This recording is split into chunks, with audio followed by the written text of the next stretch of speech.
My entire family is forcing me to marry my sister's fiancé, the crippled illegitimate son of the Felix group. Later, Felix started his own company and became the wealthiest man around. My sister immediately regretted it. I'm your fiancé, you're supposed to marry me. In the previous life, Felix did marry her, and he died a tragic death. But now, both he and I are reborn. Sitting at the vanity, I let the makeup artist work on my face. Today, I was called up early to get dressed and made up, for no other reason than it being my wedding day with Felix. The door creaked open, and Tiffany strutted in, her high heels clicking on the floor. She looked down her nose and mocked me. Coco, you're finally marrying Felix. Are you happy? I just glanced up coldly at her. Oh, I'm very happy. As long as you won't regret it later. Hearing this, Tiffany laughed heartily, clutching her stomach. Regret? Coco, are you dreaming? Why would I regret getting rid of that cripple? Without that burden, my life can only get better. A month ago, Felix was still Tiffany's fiancé. The Portman family and the Howard family had arranged marriages since childhood, with the eldest son and daughter destined to wed. But a year ago, the Howard family acknowledged an illegitimate son, who had been suffering outside for many years, skinny and with a lame leg. Yet, he was still the eldest son. For the sake of our family honor, Tiffany had to marry him. Upon hearing this, Tiffany cried and threw tantrums for days, making my parents, who adored her, very troubled. They couldn't bear to see her step into such a miserable marriage. Thus, they turned their attention to me, bringing me back from the countryside to marry Felix in her stead. In the previous life, Felix married Tiffany, but just as his career was booming, he was backstabbed by his delicate wife. She leaked confidential information to his half-brother, leading to his downfall and tragic death. But in this life, for some reason, Tiffany persuaded the Howard family to let me marry Felix instead. I smirked at Tiffany, raising my eyebrows. Don't be happy too soon, sis. The end isn't set in stone yet. After saying that, I turned and left the dressing room. The ending wasn't set, because I had been reborn. As the Howard family's servants pushed Felix in his wheelchair into the hall, the guest sighed. I glanced at the man through the crowd. His face was paler and thinner than a year ago, but still frail looking. Only I knew this man would later become the most powerful figure in City A. At the wedding in the previous life, Tiffany cried incessantly, but this time, I calmly completed my vows. Felix and I, amidst the crowd's curious and mocking gazes, finished this somewhat mismatched wedding. I became Mrs. Felix. After marriage, Felix obviously couldn't continue living in the Howard family mansion. We moved into our new house together. Back home, Felix slowly stood up from his wheelchair, limping towards me. I stepped forward to help him but was pushed away. Cold indifference filled his eyes. I don't need your pity. I froze for a moment, then understood. Felix had suffered hardship from a young age, and even after returning to the Howard family, he endured endless mockery from his brother Henry and Mrs. Howard. Under such circumstances, he naturally grew sensitive and fragile. Ignoring his resistance, I helped him to the sofa. Since we are married, we are one family now. There's no need to reject my help. Surprised by my words, a certain warmth flickered in his eyes,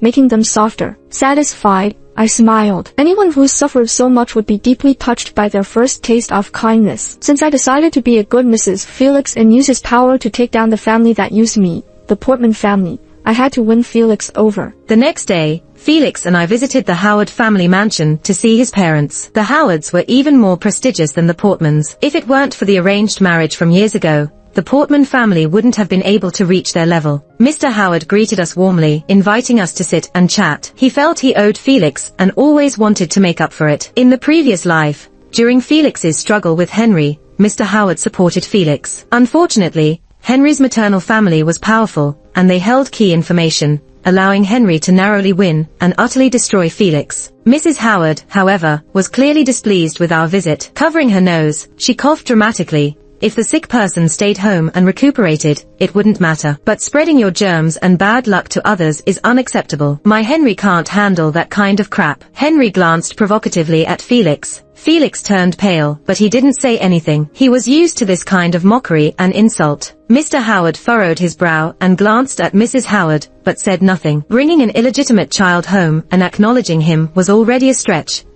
so he could only privately encourage Felix to endure their mother and son's sarcasm. I openly gave Felix a piece of meat and smiled, chiming in, "Yes, honey, you should eat more to recover. We still need to have babies in the future." My boldness left everyone at the table stunned, not expecting me to so quickly embrace my role as Mrs. Howard. Felix was momentarily taken aback, but then understood I was helping him out. He smiled back at me and gave me some food in return. Mrs. Howard couldn't stand our lovey-dovey show any longer, putting down her chopsticks and declaring that she felt unwell and needed Henry to help her back to her room. The family dinner ended on a sour note. Sitting back in the car, Felix gently held my hand and hesitantly asked, "Coco, don't you feel wronged marrying someone like me, a cripple?" I squeezed his hand tightly and affirmed, "How could I? It's just a physical flaw. While some people with huge inner deficiencies can still enjoy wealth and luxury, why shouldn't you deserve the same?" I thought of my tragic past life, my eyes darkening. I vowed to help Felix change his fate this time, to support his career, and to make those who looked down on us regret it, ensuring those who harmed us paid the price. Peace didn't last long before Tiffany came looking for me. When the receptionist called to tell me Tiffany was here, I instinctively frowned. It was like a weasel paying a New Year visit to a hen.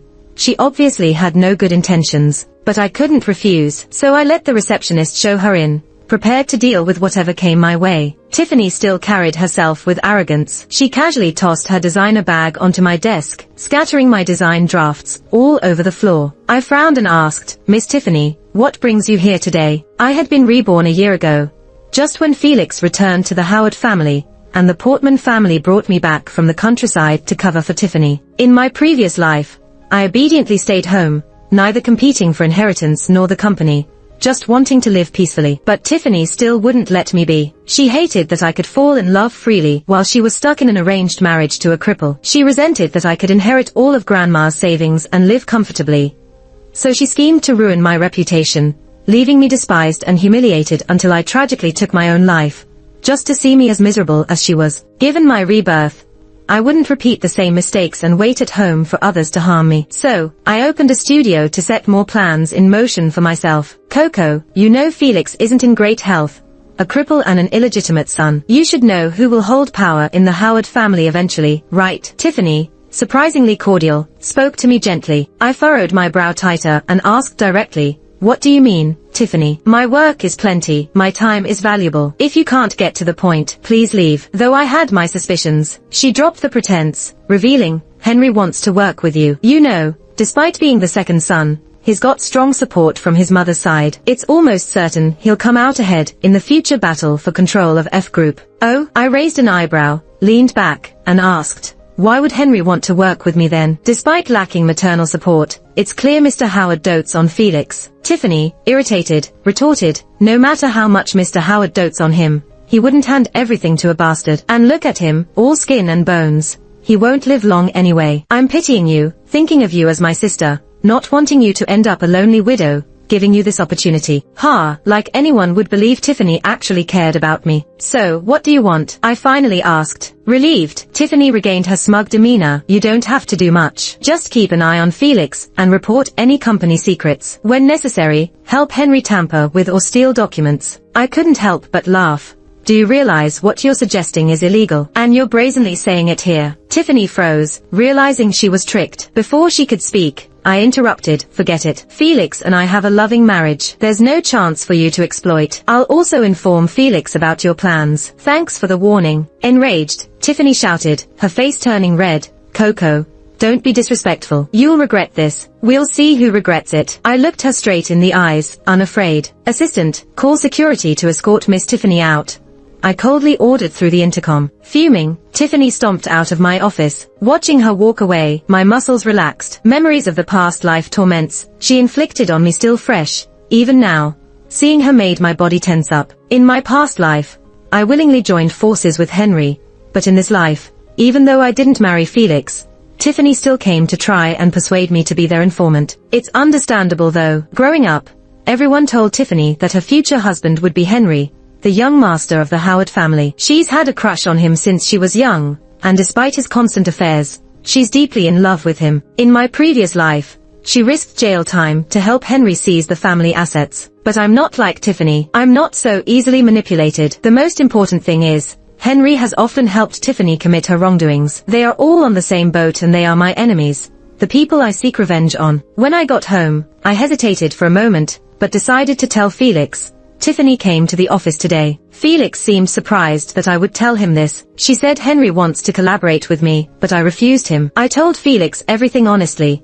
But you still need to be careful of the people around you. especially those who have access to confidential files in the company. In my past life, Tiffany could steal confidential documents from the company so easily, because there had to be accomplices inside the company. After hearing what I said, Felix's face turned serious. He seemed surprised that I refused Henry and asked, "Why did you refuse him?" His offer must have been very tempting. I was stunned that he would ask this question. I thought for a moment, anger welling up inside me. I said to Felix, "Because I love you, I'm your wife. Since we're in this together, I won't abandon you. Why don't you trust me? Or do you not believe someone can love you unconditionally?" I looked at Felix's pale, sickly face and felt a sudden sadness. This insecure man finally opened his heart to his wife in our past life, only to be betrayed by the one he loved most. Felix stared at me for a very long time, his lips trembling, then suddenly pulled me into a tight hug, as if trying to merge us into one. "Coco, please don't betray me. You're all I have left." During the new year,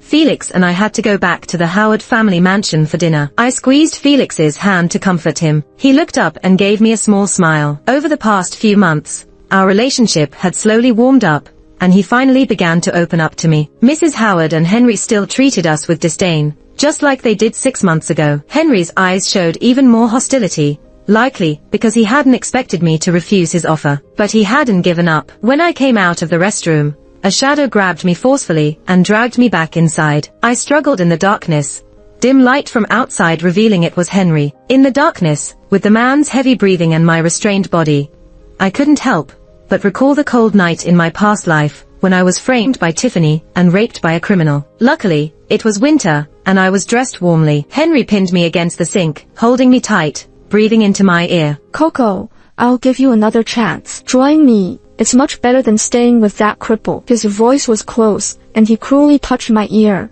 making me shiver. "No, I won't." I mustered all my strength to refuse, tears welling up uncontrollably. "Oh, why? Don't tell me you've really fallen for that cripple. Can he satisfy you? If you come with me, I won't treat you badly. And now, you have no other choice." He started trying to remove my clothes, and I couldn't help but scream, but Henry covered my mouth tightly. My strength was fading, and just when I was about to lose hope, the bathroom door was forcefully opened. I saw Felix stumble in. Seeing someone enter, Henry relaxed his grip. I pushed him away and ran into Felix's arms, finally breaking into tears from the fear and grievance. Felix hugged me tightly, gently patting my back to comfort me. Henry raised his eyebrows at the scene, loosened his tie, and then behind Felix came the frantic footsteps of Mr. and Mrs. Howard. But Henry didn't panic. He casually waited for them to enter and see the scene. Mr. Howard was so furious that his cane almost wobbled out of his hand. He pointed at Henry and was about to speak, but Henry was faster. "Dad, she seduced me. She waited for me outside the restroom, and when she saw me, she jumped on me and pulled me inside. She said she preferred me, that my brother couldn't satisfy her, and that he wasn't as good as me." He deliberately dragged out his words, provocatively looking at Felix. I looked up at Felix, whose already pale face turned even whiter. I desperately wanted to explain to him. It wasn't me. "I know. I believe you." Felix pressed my head back into his chest, protecting me tightly. The truth was obvious to everyone, but no one could say it out loud. That's the reality of a powerful family. Mr. Howard slammed his cane on the wooden floor, the sound echoing through the silent Howard mansion. You. Mr. Howard was so angry he could barely speak. Although his health had been declining over the years, he hadn't expected his own son to commit such utterly disgraceful and unethical actions right under his nose. Mrs. Howard cut him off, saying, "Henry has always been well behaved since he was a child. With so many wealthy young women chasing after him, how could he possibly be interested in a married woman? It must be this vixen seducing Henry." She pointed at me. "Yes, Mom, you know me well." Henry followed her lead, looking pitiful as he reached for her hand. "My boy, you've been wronged." Mrs. Howard patted Henry's hand, acting as if she was about to cry. Seeing this, Felix's eyes darkened even more. "Besides, I can't be sure that if we continue to stay under the same roof, my sister-in-law won't do something outrageous to me," he said, glaring at Felix with a challenging look in his eyes. "A bastard and a vixen who seduces her brother-in-law. How can you still show your faces in the Howard family? You've inherited every bit of that disgraceful mother of yours." Mrs. Howard picked up the taunt, shouting loudly. "Enough!" Mr. Howard banged his cane, his body shaking as if he was about to faint from anger. Felix let go of me and turned to support Mr. Howard. When he turned back, his gaze was icy as he regarded Henry and his mother. "I will leave the Howard family and start my own business. I won't fight you for the F group," Felix said coldly, leaving everyone stunned. Henry and his mother never expected Felix to leave the Howard family so willingly. I was also frozen in place. In my past life, Felix left the Howard family and started his own business, but it was 3 years later. What had happened to change everyone's actions so swiftly? Could my rebirth have triggered a butterfly effect? But I hadn't done anything at all. After leaving the mansion, my relationship with Felix deepened. In critical moments, I could see his concern for me. He noticed both Henry and I were missing from the banquet, and feeling something was wrong,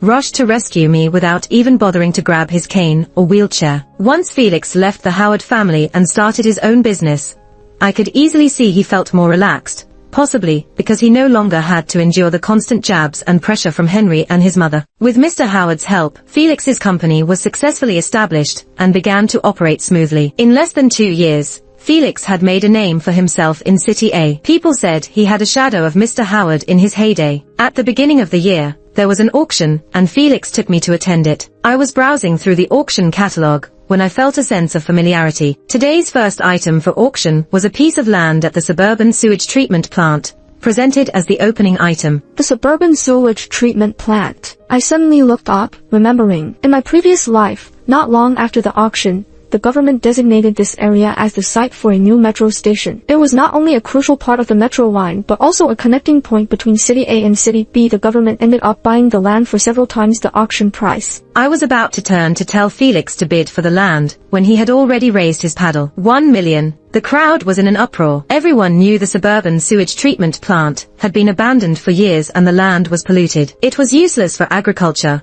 forestry, animal husbandry, or fishing, and being in the suburbs meant no one would go there. Naturally, no one was going to outbid him for this piece of wasteland. Henry, sitting in the front row, also turned to watch the spectacle. Our eyes met, his filled with mockery. Felix didn't make another bid for the rest of the auction. When the event was over and people were leaving, Henry blocked our way. He looked down at us and sneered. "You waste the old man's money on worthless land." The old man must be truly blind to think you could be his successor. His tone was laced with jealousy. Felix ignored him, not even sparing him a glance, and took my hand as we left through another door, leaving Henry seething and pounding the seat behind us. When the abandoned sewage treatment plant was eventually bought by the government for 5 million, Henry was furious. But how did Felix know this land would become so valuable? A strange feeling suddenly stirred in me. From agreeing to change the marriage arrangement to bidding on the sewage treatment plant, the real changes in the story's direction didn't come from me. All of the butterfly effects originated from Felix. A terrifying suspicion crossed my mind. Could Felix have also been reborn? If I could be reborn, so could he. After all, we both met tragic ends in our past life. After this thought took root, I kept testing Felix. But Felix was meticulous in everything he did,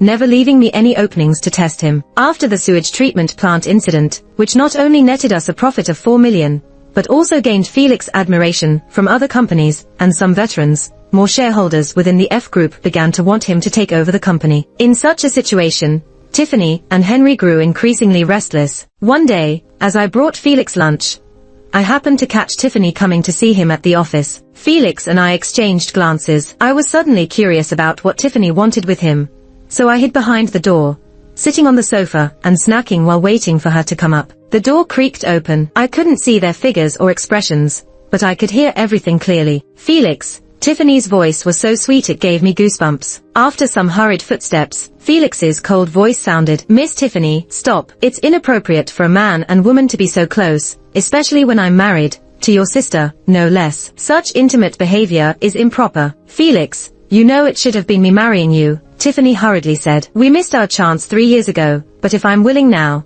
do you still want me?" As she spoke, she tried to lean against Felix, forcing him to take a few steps back. It was honestly unexpected, yet somehow logical, that Tiffany would extend an olive branch to Felix. In this lifetime, Tiffany didn't marry Felix, but Henry also didn't want to marry her. After all, he had his pick of women, and she was just the plainest one among them. Besides, now that she had no use to him, it was obvious he'd discard her like she was nothing. I even doubted if Henry had an affair with Tiffany in the past, just because of the sister-in-law title. So, Tiffany was in a panic. Henry didn't want to marry her. She needed to find someone else quickly. It's been 3 years. She's older now, and even though Henry never publicly acknowledged her, Everyone in the elite circle knew about their affair. Who would want a used-up woman? What surprised me was that she'd actually go after the crippled guy she once looked down upon. Maybe I was cracking the seeds a bit too loudly. Tiffany suddenly yelled in my direction, Who's there? I walked out from behind the door, innocently spreading my hands to show the seeds. What were you eavesdropping on? What did you hear? Tiffany snapped, flustered and furious. Oh, I was just sitting there listening, I said, nonchalantly seating myself in Felix's office chair, looking every bit the queen. I heard you want to be Felix's concubine. Is that right? Or mistress? Concubine? Don't insult me, Coco. Tiffany, enraged, tried to hit me, but Felix pushed her back steadily. Oh, did I get it wrong? You just want to share a husband with a sister, right? That's a concubine in ancient times, I said. But Felix can't decide that. I make the decisions in our house, I continued while lounging in the chair. Felix smiled indulgently at me and didn't argue. You should ask me. After all, in ancient times, the main wife oversaw taking concubines. I looked at her challengingly. Tiffany, knowing she had no standing, stormed out of Felix's office, slamming the door in frustration. Did I say something wrong, honey? I asked Felix, batting my eyelashes. Felix patted my head tenderly and said, whatever my wife says is right. Then he added, but your husband here won't take any concubines. Meanwhile, Henry was even more desperate than Tiffany. Over the past 2 years, Mr. Howard's health had deteriorated, and most company affairs were managed by Henry. But like in the past, he could barely maintain the status quo, and was even showing signs of decline. Under such circumstances, shareholders demanded Felix return and take over, replacing Henry. Although Felix left the Howard family to start his own business, after being recognized, he still had equal inheritance rights as Henry. Legally, he was still qualified to compete for the company. So, Henry panicked. Felix and I were woken up by an urgent phone call from Henry. We exchanged worried glances. As expected, Henry's anxious voice came through the receiver, stark against the quiet night. Dad's not going to make it. He wants to see you one last time. Come home quickly. We hurriedly got dressed and drove to the Howard family estate. Mr. Howard had a few more years in the previous life, but due to a series of butterfly effects, almost everything had been accelerated in this world. His critical condition was anticipated. The Howard family estate was brightly lit and bustling with people, the entire atmosphere tense. Felix held my hand tightly as we walked in. I could feel his palms sweating. Mr. Howard wasn't a good father or husband, but we saw his guilt and efforts to make amends towards Felix over the years. Despite any resentment Felix might have felt, facing his father's end brought complicated feelings. We were stopped at the door and waited for a long time before Henry came out. He let Felix in but blocked me. This is a family matter, Miss Tiffany. You shouldn't hear Mr. Howard's final words. I pressed my lips together, saying nothing, and anxiously waited outside. As time passed without movement, Felix still didn't come out. I grew worried, fearing something had happened to him,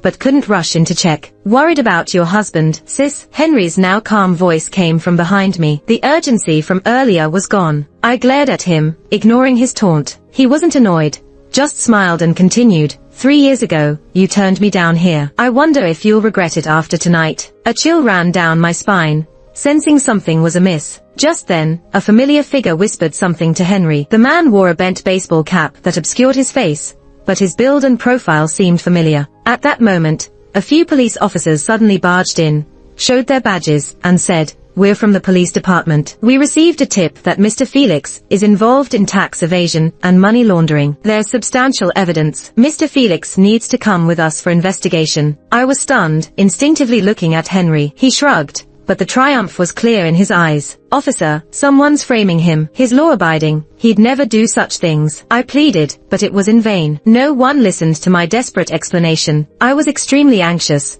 but I could only watch helplessly as the police broke in and took Felix away. Mr. Howard was also shocked by this scene. His breathing became more rapid, and he passed away completely in the middle of the night. This farcical night finally came to an end at dawn. Everyone left Howard family, and the news of Felix being arrested quickly spread throughout a city. Many opportunists quickly turned to Henry, and Felix's company's stock prices plummeted. It was only then that I suddenly remembered who that familiar figure belonged to. Diana, a core member of Felix's team, had been with him since the company was founded. I had seen him at the company a few times, and he always warmly called me sister-in-law. I never doubted him, but he was at Howard family last night. I could almost immediately confirm he was Henry's man. The evidence provided by the police was also from him. I staggered back home, feeling lost, and suddenly noticed something unusual at the entrance. Felix and I both have OCD, and the house is always meticulously organized in our fixed order. But today, the placement of the slippers at the entrance had changed. This wasn't like that when we left last night. Sensing something, I rushed to Felix's study. All the confidential documents related to his work were gone. There's no way this was just a simple burglary,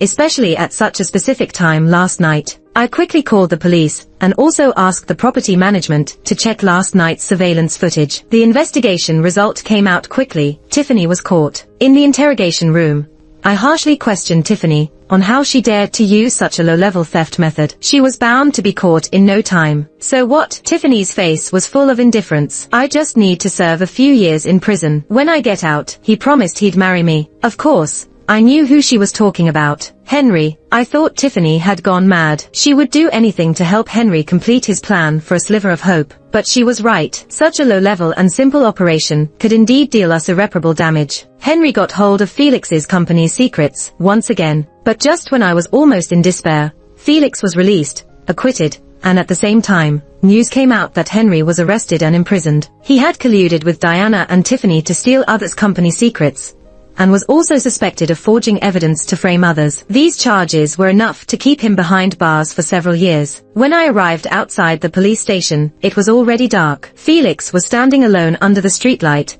still wearing the coat he hurriedly put on that night a few days ago. His figure looked especially desolate. My eyes reddened almost immediately, and I ran into his arms. Felix held me tightly. Don't worry. Do you know who your husband is? How could I be so easily taken down? He gently reassured me. He told me he had long known that Diana was Henry's man, so he purposely kept him close. If you eliminate one Diana, there will be a second James, John. It's better to keep him under my watch this way.